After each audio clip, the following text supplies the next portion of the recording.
এরকম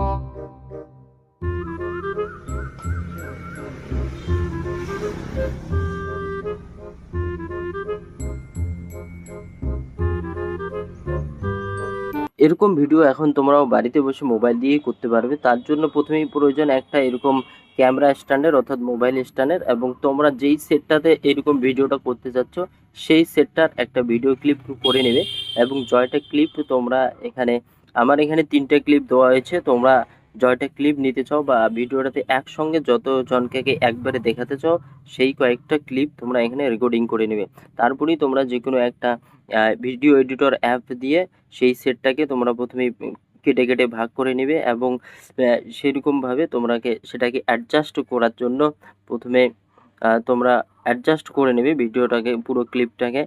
এবং তারপরেই তোমাদের যেটা করতে হবে যে যেই ক্লিপটার উপরে তুমি যেই ক্লিপটাকে দেখাতে চাচ্ছ সেই ক্লিপটাতে একটা টাচ দিন। টাচ দেওয়ার পরে নিচে দেখুন মার্কস নামে একটা অপশন আছে, সেই মার্কসের লাইনার গিয়ে লাইনার থেকে তুমি সেটাকে অ্যাডজাস্ট করে নাও, বা যতটা তোমার প্রয়োজন সেই অনুযায়ী তুমি সেটাকে লাইনারের মাঝখানে দিয়ে দাও। তারপরেই তোমার যে ক্লিপটা আছে সেটাকে অ্যাপ্লাই করে দাও। দেখবে পরবর্তী স্টেপে সেই তোমার ক্লিপটা কিন্তু সেখানে চলে আসবে বা এখানে থেকে দেখা যাবে।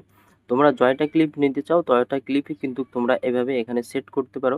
আমি বেশি ক্লিপ নিতে পারিনি, কারণ আমি মাত্র এখানে 3টি ক্লিপ নিয়েছি। দেখো পরবর্তী ক্লিপটি এখানে আমি দেখাবো, সেজন্য সেই ক্লিপটিকে এখানে প্রথমে লেয়ারের উপরে নিয়ে আসলাম। তারপরে সেই ক্লিপটিকে দেখানোর জন্য সেই নিচের ক্লিপটাতে আমি টাচ দিলাম এবং নিচেতে মার্কস অপশনে গিয়ে সেখানে লাইনের থেকে আবার সেই এটাকে অ্যাডজাস্টমেন্ট অনুযায়ী বা অ্যাডজাস্ট করার চেষ্টা করতেছি, মানে যতটা আমার প্রয়োজন ততটাকে লাইনারে দিয়ে আমি কিন্তু অ্যাডজাস্ট করে নিচ্ছি। তো দেখো, আর তারপরেই আমি যেই ক্লিপটাকে এখানে দেখাতে যাচ্ছি সেই ক্লিপটাকে কিন্তু আবার লেয়ারের মাধ্যমে লেয়ারে অ্যাপ্লাই করে দিয়েছি।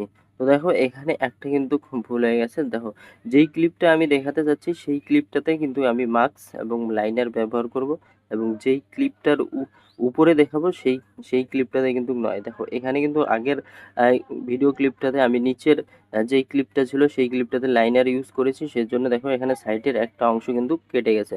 তো সেখানে তার জন্য কিন্তু আমাকে আবার ওই অপশনে যেতে হবে, ওই ভিডিও ক্লিপটাতে যেতে হবে, এবং সেই মার্কস থেকে আবার লাইনের অপশনটাকে সেটাকে নান করে দিতে হবে বা মুছে ফেলে দিতে হবে।